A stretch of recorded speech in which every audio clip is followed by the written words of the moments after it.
요즘 여러분들의 최애 TV 프로그램이 있으세요? 저는 요즘 가장 재미있게 보는 프로그램은 바로 돌싱글즈인데요. 제가 돌싱글즈를 1부터 챙겨봐서 3까지 보고 있어서 봤던 거, 또 돌려볼 만큼 굉장히 재밌게 본 것 같아요.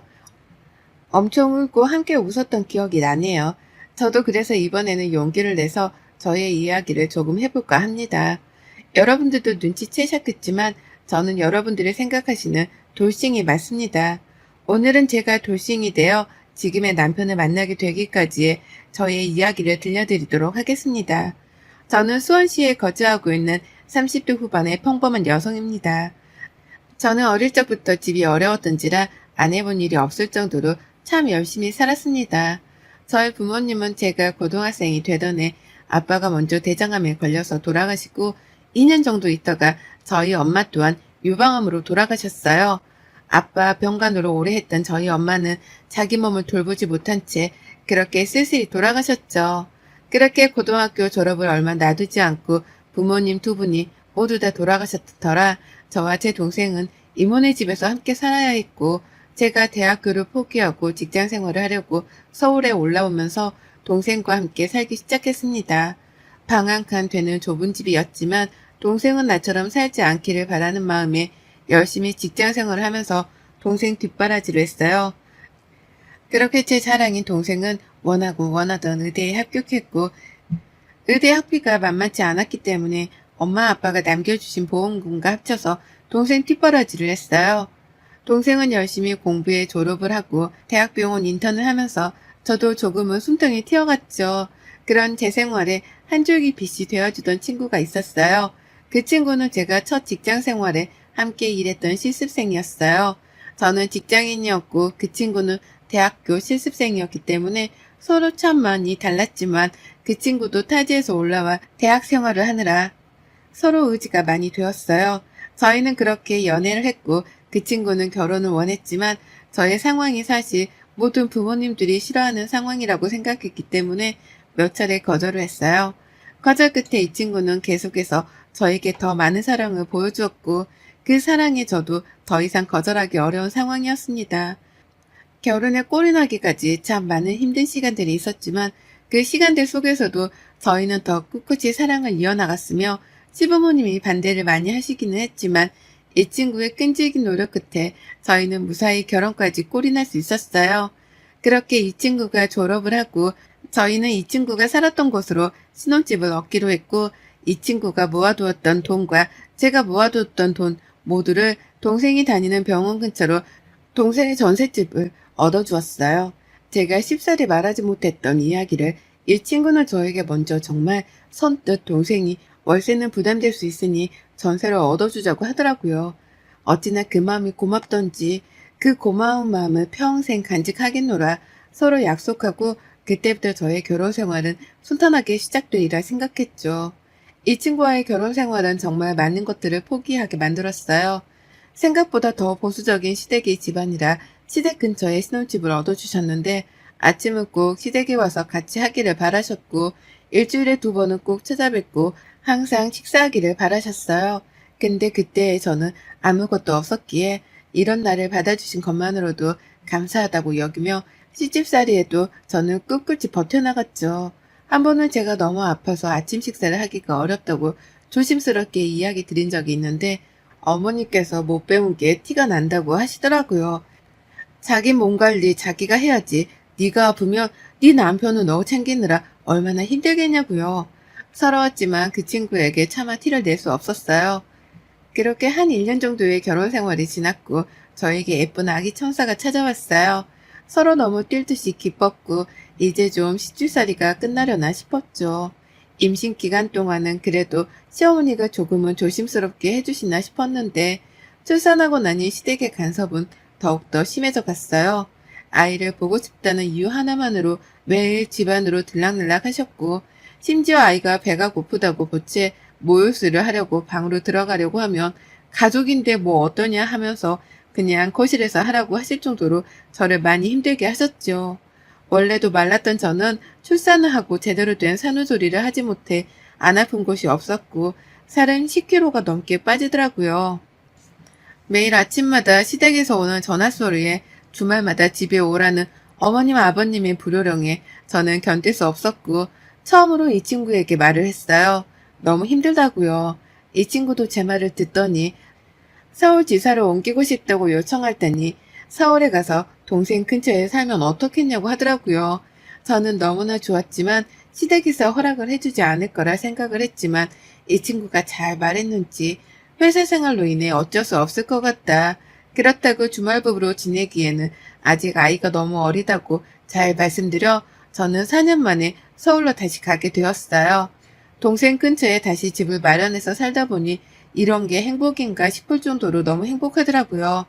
아이 커가는 모습을 온전히 지켜볼 수 있고 동생도 조카가 너무 예뻐서 퇴근하면 매일 와서 봐주고 하니까 이런 게 정말 결혼 생활의 행복이구나를 느낄 수 있었던 것 같아요. 근데 이 짧은 행복도 오래가지 못해 아버님이 편찮으셔서 저희는 다시 내려가야 했고 아버님 병수발을 어머님이 아닌 제가 들어야 했어요. 제가 아이 케어하고 조금이라도 병원에 늦는 날이면 병원 앞에서 어머님의 멸시와 조롱의 말들을 들어야 했고 매일 어머님께서 저에게 하시는 말이 있는데 부모 없는 티가 난다는 말이었어요. 이래서 근본 없는 것들은 들이면 안 된다면서 누가 있든 없든 그런 말을 저에게 매일같이 퍼부으셨죠. 그런 시간들 속에서 저는 점점 버티다 버티다 한 번은 집에서 쓰러져 동생이 마침 저희 집에 와서 저를 발견해 응급실로 갔고 응급실에서는 영양실조에 우울증 증세까지 동반하고 있다고 했나 봐요. 동생은 한참 울더니 형부랑 헤어지고 서울로 돌아가서 나랑 살자라고 말을 했고 저는 그렇게 사랑했던 친구에게 이혼 서류를 건넸어요. 그 친구는 많이 놀란 듯 했지만 어느 정도는 예상한 듯 제가 원하는 대로 해주겠다고 했고 저는 아직 제가 번듯한 일이 없으니 소중의 양육비와 양육권은 가지고 싶다는 뜻을 내비쳤죠. 그 대신 위자료는 안 줘도 되니 양육권과 양육비만 해결해 주었으면 좋겠다고요. 시댁에서는 이 이야기를 듣자마자 저희 집으로 달려와 아이가 보는 앞에서 어머님은 뺨을 세차게 때리셨어요. 그리고 그 자리에서 옷장에 있는 제 옷들을 꺼내서 모두 다 가위로 자르시더라고요. 그때 퇴근하고 왔던 이 친구가 묵묵히 울고만 있던 저를 보곤 바로 어머님을 모시고 나갔고 어머님은 양육권도 양육비도 줄 수 없으니 네가 정 이혼하고 싶으면 다 포기하고 나가라고요. 이 친구는 중간에서 계속 이야기를 했지만 더 이상 먹히지 않았고 누구 한 명이 포기할 때까지 하겠다는 어머님의 고집에 제가 두 손 두 발을 들 수밖에 없었어요. 이 친구에게 그 대신 아이를 일주일에 한 번은 꼭 만나게 해달라. 그게 어려우면 한 달에 2번 정도는 면접 교섭권 이행을 지켜달라고 했고 저는 그렇게 아이를 두고 첫사랑이었던 이 친구와 이혼을 하게 되었습니다. 저는 돌싱이 되었고 아이가 너무 보고 싶어 한동안은 정상적인 생활을 하기가 어려웠어요. 면접 교섭권을 이행하겠다고 했던 그 친구는 저에게 미안하다는 말만 되풀이 하더군요. 아이가 아직 어린데 이혼했다는 상처를 아이에게 주고 싶지 않다고요. 나중에 아이가 우리의 이야기를 잘 받아들일 수 있을 때 그때 만나는 게 어떻겠냐고요. 아이를 위한다는 그 친구의 말에 저는 아무 말도 할 수 없었고 그렇게 저는 아이를 만나지 못했어요. 그렇게 어영부영 몇 달이 흘러가고 이혼했다는 사실보다 내 아이를 볼 수 없음에 너무나 마음이 많이 아팠습니다. 그러다 동생이 저에게 울면서 이야기를 하더군요. 언니, 나는 언니가 제발 이제 행복해졌으면 좋겠어. 나를 위해서 하늘에서 우리를 지켜보는 엄마 아빠를 위해서라도 제발 부탁이야. 나는 언니가 전부인데 언니가 이렇게 무너지면 내가 어떻게 잘 살 수 있겠어. 라며 우는 동생의 마음에 정신 차리고 나중에 아이를 데려오자며 일만 집중하자 싶어서 다시 일을 하기 시작했어요. 그러다 동생이 갑자기 통장을 하나 주더니 저에게 언니가 하고 싶은 일을 하면 어떠냐고 하더군요. 제가 잊고 살았던 꿈들을 찾았으면 한다는 동생의 말에 저는 옛날부터 꿈꿔왔던 공부들을 다시 하기 시작했어요. 저는 고등학생 때부터 저만의 디저트 브랜드를 갖는 게 꿈이었거든요. 그래서 열심히 제과 제빵 기술도 배우고 바리스타 자격증도 따고 동네에 조그맣게 커피와 디저트를 파는 가게를 내었어요.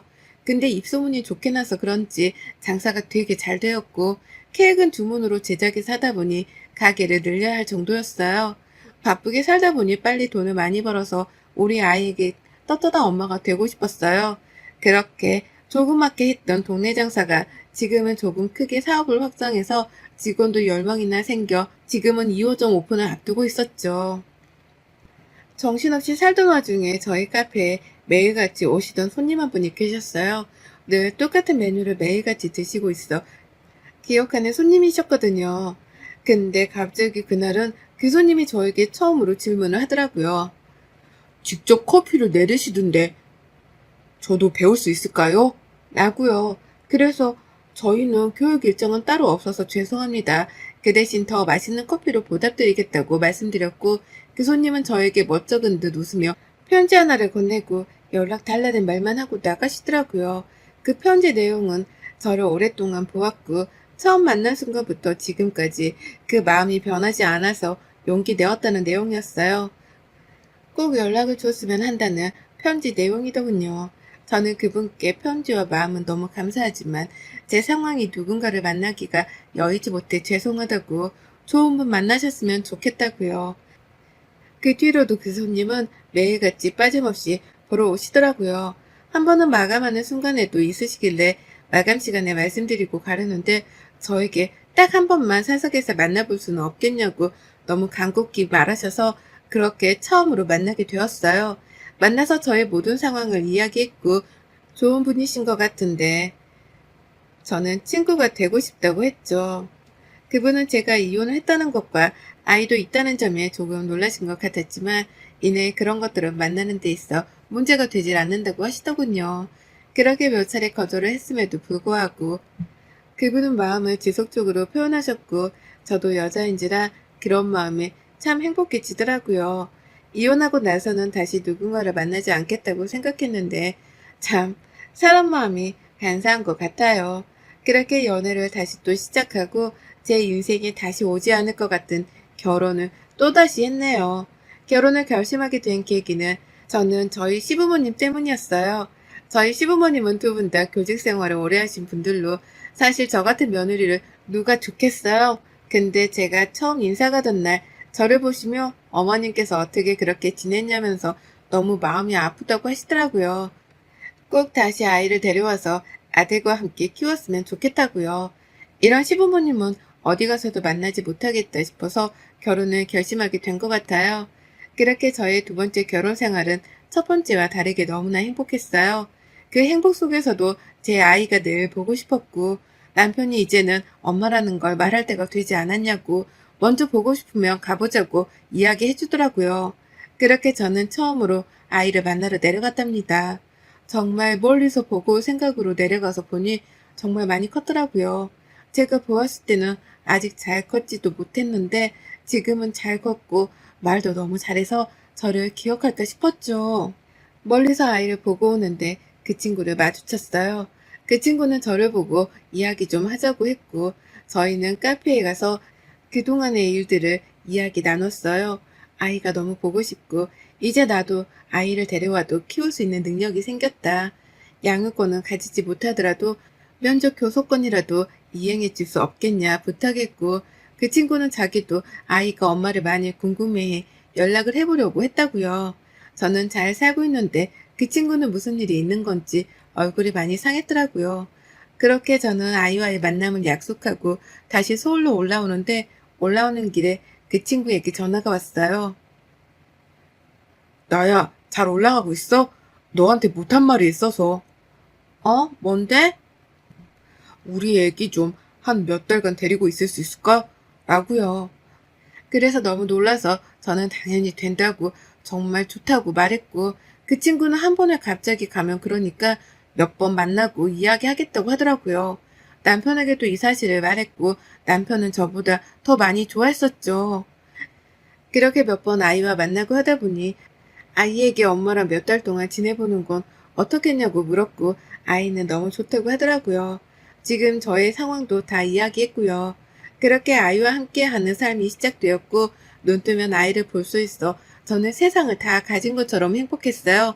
근데 어느 날 남편이 뭐 이체할 게 있는데 못했다고 은행 CD기에서 해달라고 부탁을 해서 은행에 갔다가 통장 정리를 하는데 1억이라는 큰 돈이 인출되어 있는 거예요. 그래서 왜 이렇게 큰 돈이 필요했을까? 우선 저에게 말 못할 일이 있나 싶어서 그날 저녁에 남편에게 슬쩍 물어봤어요. 혹시 무슨 일 있냐고 물어보니 아무 일 없다고 지금 너무 좋다고 하더라고요. 그래서 제가 솔직하게 오늘 통장을 보니 1억이라는 큰 돈이 나갔는데 무슨 일이 있냐. 그런 거면 같이 이야기해야지. 왜 혼자 끙끙 앓냐. 걱정을 했죠. 그랬더니 어머님, 아버님이 일이 있어서 빌려드렸는데 다시 주실 거다. 근데 제가 알면 좀 그래야 할까봐 말을 못해서 미안하다 하더군요. 그래서 아니라고 당연히 들어야지 받을 생각하지 말자라고 했어요. 그러다 며칠이 지난 뒤 어머님께 전화가 왔길래 어머님, 그이한테 어머님, 아버님한테 빌려드린 돈 이야기 들었어요. 저희 정말 괜찮으니까 그 돈 안 갚으셔도 돼요. 저에게 해주신 마음에 비하면 이건 아무것도 아니라고요. 근데 어머님께서 저에게 들려주신 이야기는 그야말로 충격 그 자체였어요. 한 달 전쯤에 어머님 아버님께 전 시어머니가 되는 사람이 찾아왔었대요. 찾아와서 제가 어떤 애인지 아시냐면서 결혼 생활하면서 꿍친 돈으로 그 사업을 시작한 것 같은데 잘 되니까 이제 자기 아기도 안 보고 모른 척 한다. 그래서 우리가 그 아이 키우면서 돈이 많이 들어갔으니 양육비를 오히려 받아야겠다고 아니면 아이 평생 보지 말라고 하겠다. 전 시어머니가 2억을 요구했다고 그래서 어머님이 남편도 불러 같이 이야기를 한 후에 남편이 1억, 시부모님이 1억 해서 2억을 주고 아이는 대신 보게 해주셨으면 한다고 하셨다고요. 이 이야기를 듣고 저는 당장 그 전 시댁으로 달려갔어요. 문을 안 열길래 문을 세게 발로 차고 난리를 치니까 그제서야 열어주더군요. 그 전 시어머니라는 사람은 저보고 부모 없는 근본 없는 애가 역시라면서 왜 왔냐고 소리를 고래고래 지르시더라고요. 당장 저희 남편이랑 어머니께 받은 2억 내놓으라고 했어요. 무슨 양육비를 요구하시냐. 저한테 양육비, 양육권 주고 싶지 않다고 아이 두고 나가라고 한 게 누구시냐. 그 뒤로도 저에게 아이 보지 말라. 억지로 아이랑 엄마 떼어놓은 게 어머님이신데 지금 어디 와서 돈을 요구하냐. 제가 잘 되니 배가 아파서 그러냐. 이러면서 집안에 있는 물건들을 다 던졌어요.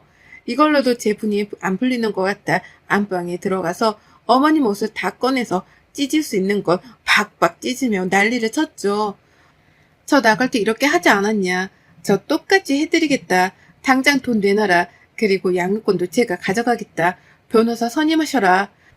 저에게 어머님이 나갈 때 하시던 말이 전 아직도 기억이 난다고요.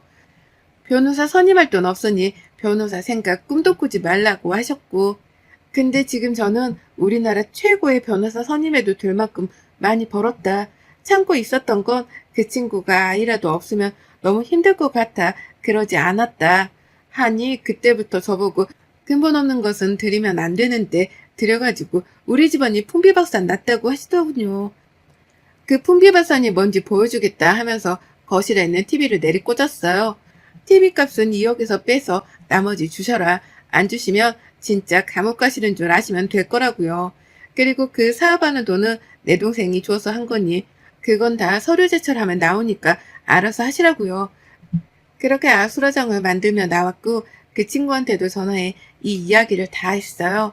친구는 정말 몰랐다고 울면서 미안하다고 부모님은 자기가 말려야 했는데 자기가 너무 미안하다고 하더군요.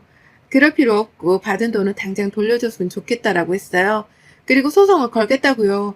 소송 비용 내기 싫으면 어머님께 직접 와서 우리 시부모님이랑 남편에게 사과하고 전해달라고요. 그렇게 며칠이 지난 후 그 친구가 엄마랑 같이 올라와 만나서 보니 전 시어머니는 똥 씹은 표정으로 왔더라고요. 저는 보자마자 당장 돈 돌려주시고 사과하셔라. 안 그러면 신고해서 진짜 콩밥 먹게 해드리는 수가 있다 하니 또 이래서 근본 없고 못 배운 것들은 상종하면 안 된다고 소리를 지르시더군요. 정말 안 되겠다 싶어서 그냥 나가려는데 저희 아버님께선 전 시어머니 앞에 있던 물을 확 뿌리시는 거예요. 그리고 그 친구한테 자네 어머님인데 이렇게 해서 미안하네. 하지만 어른이 어른답게 굴지 못해서 되겠냐면서요. 아무리 미워서 그랬다고 하지만 부모님이 먼저 돌아가신 게 며느리 잘못도 아니고 그 안에서 이렇게 동생 뒷바라지하면서 살아온 아이에게 어른으로서 위로가 아닌 못된 마음만 그렇게 먹으시니 어떻게 어른의 도리라고 할 수 있겠냐고 정신 차리면서 살라고 하시더라고요. 그리고 아이는 우리가 데려올 테니 양육권을 포기하시던 소송을 하시던 알아서 하시라고요. 그리곤 제 손을 잡으시곤 나가자고 하시더라고요. 그날 어머님 아버님께 너무 죄송해서 한참을 울었어요. 어머님 아버님은 괜찮다고 네가 무슨 잘못이 있냐고 하셨지만 저는 고개를 들 수 없을 정도로 너무 죄송했네요. 그 시간이 흐르고 그 전 시어머니는 손자도 아들도 없는 집안에서 혼자서 사신다고 하네요. 그 친구는 엄마를 더 이상 보지 않겠다고 집을 나간 걸로 알고요. 우리 아이는 다시 제 곁으로 왔어요. 그 친구는 한동안 한국에 들어올 계획이 없다고, 아이는 나중에 한국에 들어오면 보러 오겠다고, 지금까지 떨어져 있던 시간 잘 채워주라고 미안했다고 문자가 왔어요. 저도 이렇게 돼서 유감이라고 미안하다고 잘 지냈으면 한다고 보냈고, 저희 지긋지긋한 전 시댁과는 정말로 끝이 났답니다. 저희 가장 최고의 복수는 어머님이 철저한 혼자가 되기를 바랬는데 그 바람대로 된 것 같아요. 제 생의 봄날은 다시 없겠다 싶었는데 좋은 남편, 좋은 시부모님 만나서 더 많이 사랑받고 사는 요즘 저는 너무나 행복하답니다. 하늘에서 보고 계시는 엄마 아빠도 이런 제 모습을 보면 정말 기뻐하실 것 같아요. 여러분의 생각은 댓글로 남겨주세요. 오늘도 시청해 주셔서 정말 감사합니다.